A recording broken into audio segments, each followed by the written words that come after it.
Assalamualaikum warahmatullahi wabarakatuh. Saya Alia Firda Mafiroh, NIM 21110500012 dan partner saya Hananing Murtianingsih, NIM 21110500013 dari kelas TLM 1A. Di sini akan mempresentasikan mengenai anabolisme protein. Protein mempunyai pengertian, yaitu protein adalah senyawa organik kompleks yang berbobot molekul besar terdiri dari asam amino yang dihubungkan satu sama lain dengan ikatan peptida. Protein juga merupakan rangkaian atau polimer dari sejumlah asam amino. Protein itu terbuat dari suatu pol yang terdiri dari 20 asam amino yang berbeda. Protein mempunyai fungsi, yaitu 1 sebagai biokatalis, 2 sebagai pengangkut, contohnya hemoglobin, 3 sebagai reseptor, 4 sebagai pembawa pesan, 5 sebagai pembangun atau struktur jaringan, 6 sebagai pelindung, 7 sebagai pertahanan tubuh, contohnya molekul imunoglobin atau antibodi.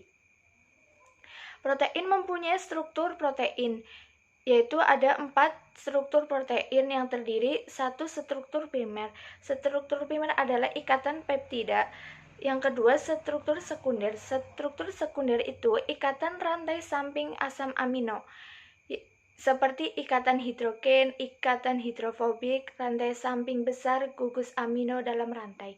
Yang ketiga, struktur tersier. Struktur tersier terbentuk dari gabungan struktur sekunder. Yang keempat, struktur kuartener, yaitu untuk yang terdiri dari atas beberapa polipeptida, seperti hemoglobin, imunoglobin, dan hormon. Anabolisme. Apa itu anabolisme? Anabolisme adalah reaksi pembentukan molekul sederhana menjadi molekul kompleks.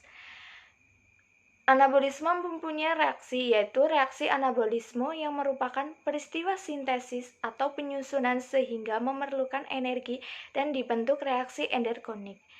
Reaksi endergonik itu ialah reaksi yang menyerap energi dari lingkungan. Anabolisme mempunyai proses, yaitu proses anabolisme membutuhkan energi dari luar. Energi yang digunakan dalam reaksi ini dapat atau bisa berupa energi cahaya ataupun juga energi kimia. Energi tersebut selanjutnya digunakan untuk mengikat senyawa-senyawa sederhana dan menjadi senyawa kompleks. Jadi, dalam proses tersebut, energi diperlukan untuk tidak hilang, tetapi justru tersimpan dalam sebuah bentuk ikatan-ikatan senyawa kompleks yang terbentuk. Di dalam reaksi anabolisme, dibutuhkan energi yang diperoleh dari reaksi katabolisme.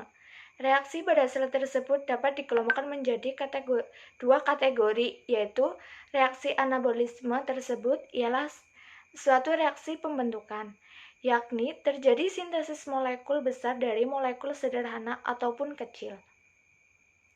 Anabolisme mempunyai fungsi, yaitu 1 sebagai pembangun sel-sel baru, yang kedua menyimpan energi, yang ketiga mengubah molekul kecil menjadi bentuk lebih kompleks, seperti karbohidrat, protein, dan lemak.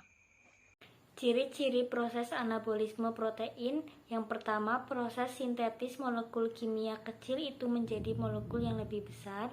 Yang kedua, ada proses membutuhkan energi.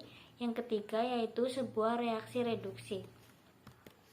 Ada beberapa contoh dari anabolisme protein. Yang pertama yaitu pada pertumbuhan serta juga mineralisasi tulang. Yang kedua, ada peningkatan massa otot. Ada contoh lain dari proses anabolisme ialah fotosintesis yang terjadi pada tanaman. Fotosintesis ini merupakan suatu proses yang digunakan oleh tanaman yang mana energi dari sinar matahari tersebut digunakan untuk dapat mengubah karbon dioksida serta air menjadi molekul zat gula atau juga glukosa yang dibutuhkan sebagai pertumbuhan. Proses tersebut kemudian dibantu oleh enzim serta klorofil. Klorofil ini merupakan pigmen hijau daun yang terdapat di kloroplas organel di dalam sel tanaman. Dalam proses anabolisme melibatkan beberapa hormon, diantaranya yang pertama yaitu hormon pertumbuhan. Hormon ini dibuat di kelenjar pituitari atau kelenjar kecil di sebelah bawah otak. Fungsinya mengatur pertumbuhan tubuh. Terlalu banyak hormon pertumbuhan pada masa kanak-kanak dapat menyebabkan seseorang tumbuh lebih tinggi dari rata-rata. Sedangkan jika terlalu sedikit dapat menyebabkan tinggi tubuh kurang dari rata-rata. Yang kedua ada hormon insulin-like growth factor menstimulasi produksi protein dan lemak. Yang ketiga ada insulin. Hormon ini dibuat oleh kelenjar pankreas. Insulin bertugas mengatur kadar glukosa dalam darah. Yang keempat ada hormon testosteron. Hormon ini merupakan hormon laki-laki yang diproduksi oleh testis. Yang keempat ada hormon estrogen.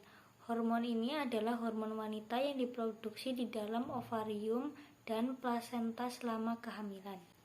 Ada beberapa masalah yang mungkin terjadi akibat terganggunya proses anabolisme. Yang pertama yaitu resistensi insulin.